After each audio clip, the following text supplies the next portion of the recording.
ఇంట్లో చిన్నపిల్లలు ఉంటే ఆచితూచి అడుగు ముందుకేసి మరీ వంట చేయాలి. అవునంటారా? కాదంటారా? ఎందుకు చెప్తున్నానంటే చిన్నపిల్లలు కారం పెద్దగా తినరు కదా! సో, ఎక్కువ శాతం పప్పు, పప్పుచారు అండ్ వాటికి కాంబినేషన్ నెయ్యి. ఇట్లా వేసి పెడితేనే పిల్లలు ఇష్టంగా తింటారు. సో, అందుకే డైలీ వీక్లీ థ్రైస్ కానీ, ట్వైస్ కానీ ఇంట్లో మాకు పప్పుచారు గానీ, పప్పు గానీ అదన్నట్టు ఉంటుందనమాట. ఈరోజు మా ఇంట్లో అయితే పప్పు, క్యాబేజీ అయితే చేశాను. అది కూడా స్పైసీ చాలా తక్కువగా వేసి అయితే చేశాననమాట.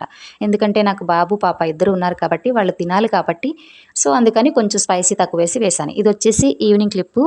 జస్ట్ అండి ఇప్పుడే అయింది లైవ్. లైవ్ చేయడం నిజంగా ఎంత కష్టమంటే 2 అవర్స్, 1 అవర్ లైవ్ దగ్గరే కూర్చుంటున్నాం గానీ, చాలా తక్కువ likes and watch time hours చాలా తక్కువ వస్తున్నాయి. సో, అయినా సరే తప్పదు కదా! కష్టపడాలి.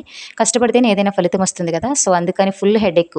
అందుకని ఫస్ట్ ఆ లైవ్ కంప్లీట్ అవ్వగానే ముందు నేను చేసిన పనేంటంటే, ఒక కప్పు టీ అయితే పెట్టుకొని తాగేసి మా మావయ్య గారికి కూడా ఇచ్చాను. సో, అక్కడ కూర్చున్నారు మా మావయ్య గారు అండ్ అలాగే మా జున్ను పాప అయితే మావయ్యతో సరదాగా బయట ఆడుకుంటున్నారు. సో, అందుకే చిన్న క్లిప్ తీశాను. చూస్తున్నారా మా పాప ఎంత ఫాస్ట్‌గా నడుస్తదో అంత ఫాస్ట్‌గా కిందైతే పడిపోతుంది. ఇక ఈవినింగ్ పనులైతే స్టార్ట్ చేసేసాను. ఫస్ట్ పాప సెర్లాక్‌తో స్టార్ట్ చేస్తాను. ఏంటోనండి ఈ లైఫ్. మ్యారేజ్ అయిన తర్వాత అన్నీ కష్టాలే అన్నట్టు ఒక పని వెనకాల ఒకటి, ఒక పనికి వెనకాల ఒకటి చేస్తానే ఉండాలి. లేకపోతే మన పనులన్నీ అలా మన కోసం ఎదురు చూస్తూనే ఉంటాయి కదా! సో, అదన్నట్టు ఈరోజైతే మార్నింగ్ నుంచి ఈవినింగ్ వరకు ఏదో ఒక పని ఉంటానే ఉంటుంది.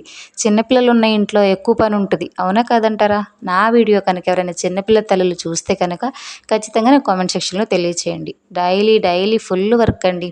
ఏంటోనండి ఈ కష్టాలు. మీకు ఇలానే ఉంటుందా? నాకు ఒక్కదానికే ఉంటుందా? నాకు అర్థం కావట్లేదు. సో, కొంచెం రికవర్ అవ్వాలి కదా! నేను రికవర్ అయిన తర్వాత కొంచెం నాకు ఫ్రీ అయితే అవుతుంది. సో, ఇక్కడొచ్చేసి మా బేబీకి అయితే సెర్లాక్ అయితే పెడుతున్నాను. ఒక్కొక్కసారి ఏంటో గాని అస్సలు ఇష్టంగా తినదు సెర్లాక్‌ని. ఒక్కొక్కసారి కొంచెం ఇష్టంగా తింటుందనమాట. సో, ఇక్కడొచ్చేసి పాపకైతే సెర్లాక్ పెట్టిన తర్వాత మరలా మన డైలీ రొటీన్ అయితే స్టార్ట్ అయిపోతుంది కదా! ఫుడ్ వండటం ఇక అన్నీ.